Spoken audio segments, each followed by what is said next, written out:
Hey, what is up guys? I'm KBHD here and welcome to the sequel to the previous video, so the part 2, which is the mini factory tour with Elon. I want to preface it just with the intro by saying, first of all, it is really difficult to shoot good video in that factory. As you'll both see and hear, it's extremely loud and extremely busy. So this is more of just like a walking around and having fun and checking things out. It's actually probably just like 15 or 20% of the actual Model S and X factory process. It's not the whole thing. It's mostly just Elon showing us around. And in fact, I didn't even really say much during this interview. It was more just like I was kind of like a kid in the Matrix, just kind of absorbing everything. And then it also kind of cuts abruptly at the end when Elon basically gets pulled into his next meeting, but I still thought it was a ton of fun and worth sharing. And also, I should mention this entire video shoot, this production would not be possible without my buddy John from the TLD channel and his crew who helped with audio, who were the muscle with the Steadicam. He has an entire behind the scenes video of this process on his channel. I'll link that right below. So if you want to check that out after watching this in part 1, feel free. But until the next one, this is your mini tour of the Tesla factory with Elon. Enjoy. One that loops back, and like I said, just gives us access to the central corridor. Yeah. So it's really just like lifting it up and over. So the car that ends up here came all the way down this previous? Yeah.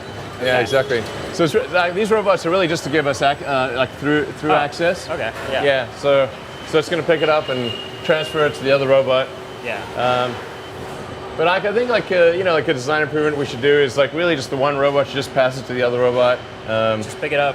Yeah. Oh, there's a third one above us. Yeah, it's like it puts it on a table. The table rotates. It's like if we did this over, we would just have that giant robot pass it to that giant robot. Fair. Yeah. Handoff. Yeah. There's like thousands of like little things like that help improve production. General Assembly kind of operates in kind of a U, so it goes, cars come in over there, go all the way down here, and then all the way that way. Okay. You can see the car get progressively more complex as it goes down the General Assembly line. What does it look like when it starts this side of the assembly line? Oh, we can go there. Can we go there? Let's do it. Should we start there? Start at the beginning? Yeah, might as well. But here you can get a good sense for, there's like General Assembly is what I was talking about as being really well suited to people. Okay. Because you got a lot of weird things that you got to put together. Like, look at some of these, assemblies that like it's pretty hard for a robot to like connect this on. That makes sense. Yeah, it's, like depending upon how it comes out of the box, it could be like in a little different position. But it's pretty easy for somebody like, it's like, I just need to move it like an inch, bolt it in. It's probably really hard to write software to kind of know to adapt in all these different ways. Yeah, it's like if you try to have the robot do this, you got to have like a complicated vision system, and then like the vision system faults out. It's like it's not quite right. That's the hard part. We have a robot in our studio that moves the camera around, and the hardest part is when it faults. Yeah. You need a person there to know what to do. Exactly. So hopefully that doesn't happen much. Like for parts that are complicated and fiddly, like wiring harnesses are especially difficult. You see how like the wiring harness kind of needs to snake through the car. Yeah. It's literally like winding like a snake through the car. Yeah. You got to like poke it through holes and do various things. That's super difficult for a robot. See like how they're like putting the part of the air conditioning system there. Right. So you use like a little bit of mechanical assistance with the winch and whatnot, but then it's pretty straightforward for the guys to just like get that in there, and then like if they see there's an issue with the part, then like they say, oh, this part's got a problem. We'll put it over here to get fixed. Like this is like assembly line's like moving slowly. Yeah. So like moves along, and then if it gives people like time to get things done, like you can like stand on this and. I think you mentioned like the speed of the car coming out the other side is like 1 mile an hour or something like that. Yeah, it's super slow. You want to speed this up, right? Yeah, it's not even 1 mile an hour. It's even slower than that right now. But for SX, but for 3, it's like getting close to 1 mile an hour. Okay.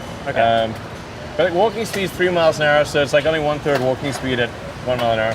All right. But you can see like when you look on the inside of the car, you can see like how many little complicated little pieces there are. A lot. The things that are meant to for insulation, corrosion protection, airbags, road noise. Like it's all the stuff that gets put in here. Yeah. You can see like these are like the side airbags here. Oh, okay. Like most people, I think it's like pretty cool. Like most people never see like the inside of the car. Yeah, there's a million things you never see driving the car every day. This is like, sorry guys, sorry to interrupt. That's all, man. You make me look. If you don't mind being on like you know the internet and stuff, is that cool? All right. YouTube's cool. I actually don't interrupt your work, but you know, it's like you see like how like there's like a lot of tricky pieces, and like if for a person like this is like doable, Straightforward. Yeah, you know, it takes a bit of training, get up to speed, but like once you like basically like a pro human can do this super well, and it's like hard for the robots to do that. But when we go to the body welding, I'll show you like what's a robot good at. And you'll see like there's tons of robots, like tons of people here, tons of robots there. But there's so much complexity and variation here. You gotta like thread those wires when it comes through. Especially like, here with this door. So like this is a car with like less stuff in it, and then it goes. It's and we'll see the beginning of it. Right. And then it goes all the way around, gets more and more stuff added. And does it end at the end? Well, general assembly ends probably somewhere down there. Yeah. Okay. So. But you can see, it's interesting to see the car get progressively more complex as we add more parts to it. You know, this place used to employ like about 5,000 people, and now we got 10,000 people just in this location. Yeah. So what we do is we have like tons of shuttles and like we encourage ride sharing. Yeah. We got the Bay Area Rapid Transit station finally like went up. So just like trying to get people here is not easy. It's a big challenge. Yeah. What is this? Oh, this is actually, like, this is one of my favorite dumb robots. Okay. Yeah. I'm a fan right now. It's pretty cool. So, like, there's a lot of fancy robots that, like, but they have, like, lots of issues and they break down all the time. But these little guys are super great. But, like, they follow this magnetic stripe. Uh-huh. See, basically, it's, like, super easy to program. You don't even need to be a programmer. Because you just, like, lay down the mag stripe. And it'll follow it. Yeah, it just follows the mag stripe, and then it's got proximity sensors in the front. So if it sees an obstacle or sees like something in the way, it just stops. And then as soon as something moves out of the way, it just keeps going.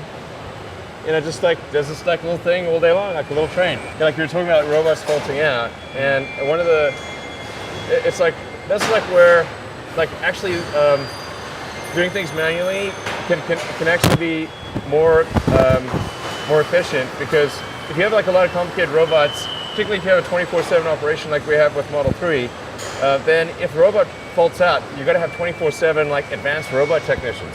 Makes sense. And then if the robot like accidentally crashes and like breaks a fixture, then it's like, man, okay, now we've got the line down. It's you like have to red alert, and then I get pulled on my cell phone at 2 in the morning, and it's not a lot like of trying fun. to fly apart from Germany. It's like we literally had that 2 days ago. Do you have to, when you get new robots, do you build the robots or do you order them in and program them?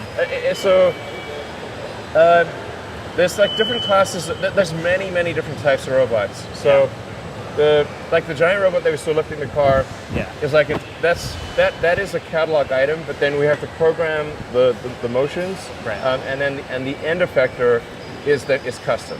Okay. So the end effector that picks up the car, drops it off, that's a custom made thing. Okay. So it's kind of like you kind of like buy this like powerful arm, but it's just like having an arm stuck in the ground, and then you're like, okay, what does the arm do?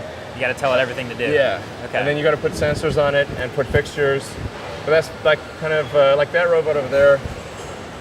That's also one of like the ones that picks up the car. Oh, by the way, these are like named after X-Men. Oh yeah, I forgot about that. Just X-Men? I feel like you might have Marvel, too many. It's like Marvel and X-Men. It's like you got to start to run out of names. Yeah. There's like actually turns out a lot of X-Men, by the way. Yeah. Okay. So you can see like this is like quite a beast of a robot. You can just buy that robot. You know, in this case it's a Fanuc robot. And you can buy the robot, but then the end effector that's carrying the car is something that's custom, and then you got to do the programming and the like wire in the sensors and that kind of thing. So to the level of precision of this massive robot, is it to like, as far as repeatable action, is it literally the same path every second? Yeah. Plus or minus an inch? Oh no, it's centimeter? It's better than that. For a big robot, there's a little less precision than a smaller robot. Yeah. But say a medium-sized robot will be accurate to 0.2, 0.3 millimeters. Oh, okay. What is the most popular paint color coming through here? That's black. Black? Yeah. It actually varies by country. Oh, interesting. Like, Watch out, there's a dumb robot coming through. oh yeah, no, this guy's like pretty cool. Like, watch. All right, this could go wrong. I don't know, you trust him more than I do. Yeah. Okay. All right. Okay. All right. Good job. Good job, robot. Yeah, no, I see a lot of silver, and I see a lot of white Model X. Yeah. Just in so, New Jersey. black and white are the two most popular colors. Okay. The white and black are like black is slightly more popular than white in the U.S., but in like Europe, it's way more popular. Like white is a very rare color in Europe for a car. Okay. In the U.S., it's like it's about even with black. Black and white are the two most common colors. Got it. Yeah. And here you can see battery pack. This would be like a mating station for the battery pack. Oh, this is literally connecting the battery to the Yeah. car.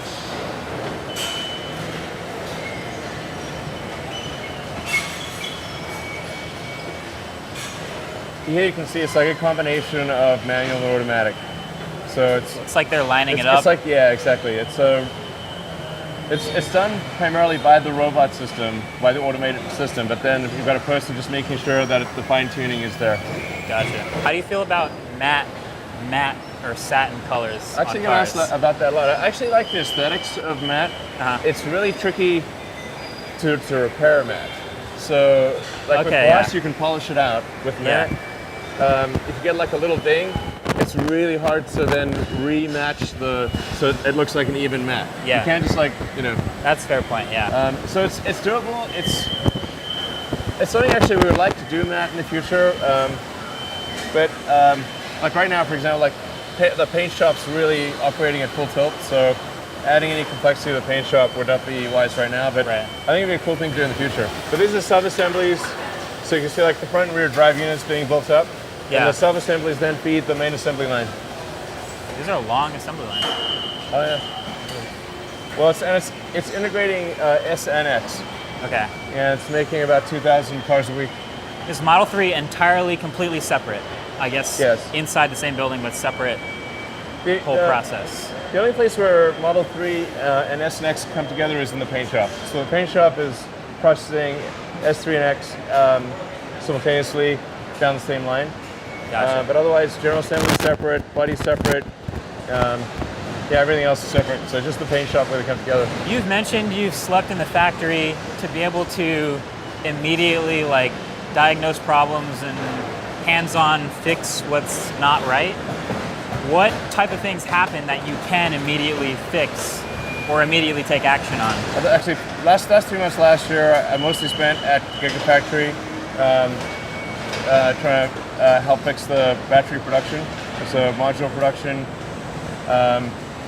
And it's a lot of little things, like looking at each little tiny part, each process. Say, is the process necessary? Because the best part is no part, process is no process. And occasionally at the design level, you think something's necessary, but then it turns out it's not. So it's just like making sure, connecting between design and manufacturing, make sure we close the loop on that. Just saying like, hey, is this, let's say it's a lot of real simple stuff, but it's like times 1,000. Yeah. So if we have like a automated bolt driver going in, like what's the RPM and torque settings for the bolt driver? Can we make that go faster? Usually can. Unnecessary movements. Like for example, I actually don't really like the fact that we lift the cars over and back. Ideally, that would be a robot handoff, getting getting rid of a middle stage. Yeah, exactly. Because the middle stage, what the robot is like putting it on a turntable, and then the turntable is rotating, and the other robot's picking it up. It's actually, the problem is like sometimes the turntable breaks down. Oh. And so it's like, okay, let's eliminate the turntable and just have robot go to robot. And then you don't have like turntable breakage to consider. So it's a lot of minimizing things that can go wrong and maximizing the efficiency of the simple things that go right. It's like design necessity of every part of it and every process. Yeah. The speed at which, especially the robots are going. Are there Are there is there any unnecessary movement in the production line that isn't value added? Like we're not actually doing something. Yeah.